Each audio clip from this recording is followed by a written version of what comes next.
Today I'm going to show you guys simply how to edit your thumbnails in DaVinci Resolve.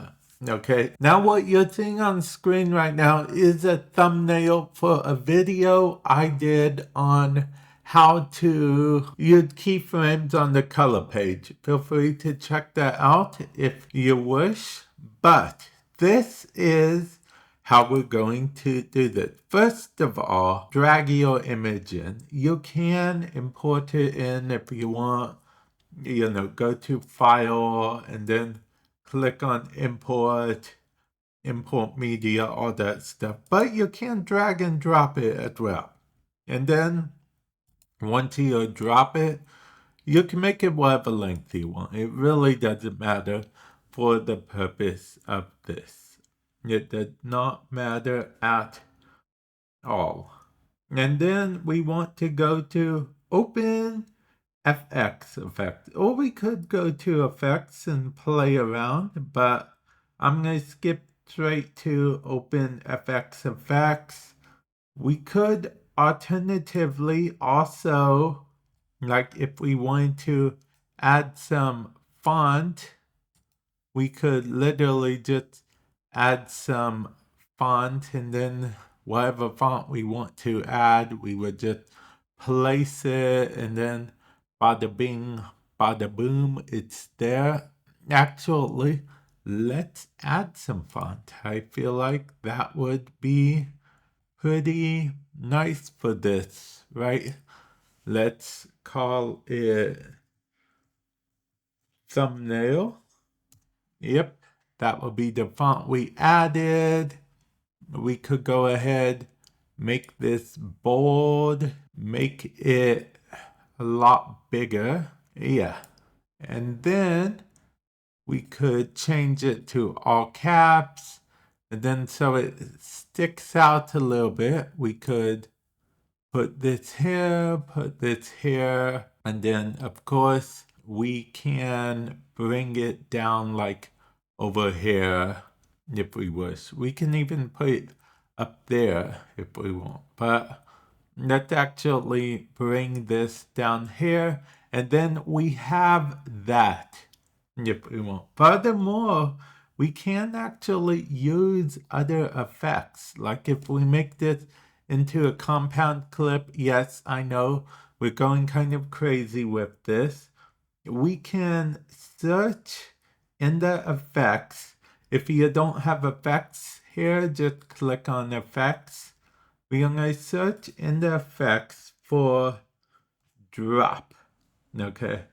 We are in titles right now, that's why it's not appearing.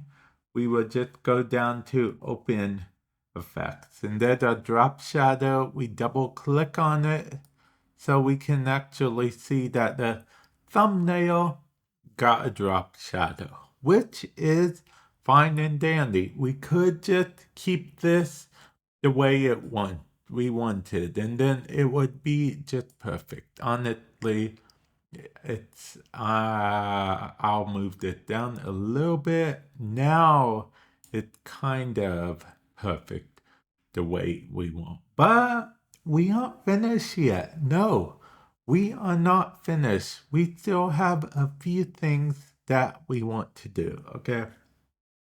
We want to click on the image again, and once we click on the image, from there we will go ahead, hit X so it's not searching, and then we will go see what effects we actually have. Okay, what open effects we have. We can hover over to see how it changes. It takes the font away only temporarily because we are hovering just to get a look at it on the bottom layer. We could do that.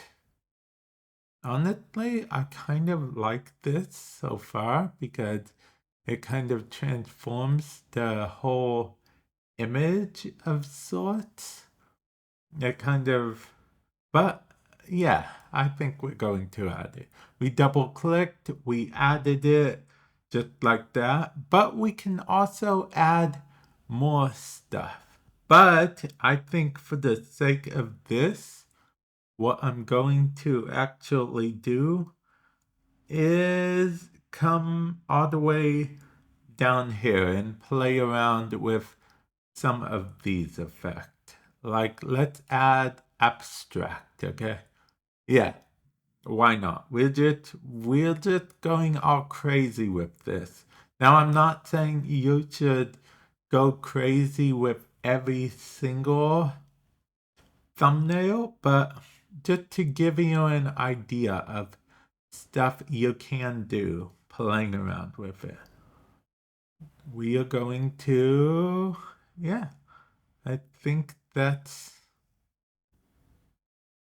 we got it just the way we want it, guys. It's not too crazy, but it is a bit crazy at the same time. And I mean, we can give the thumbnail a little bit of that je ne sais quoi, as it were.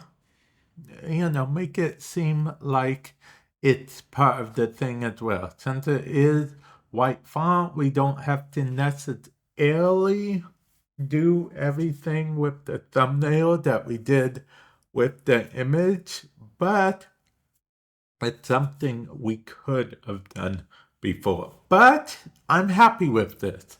I'm fully happy with it. The thumbnail on top, I'm happy with the way the image changed and turned out.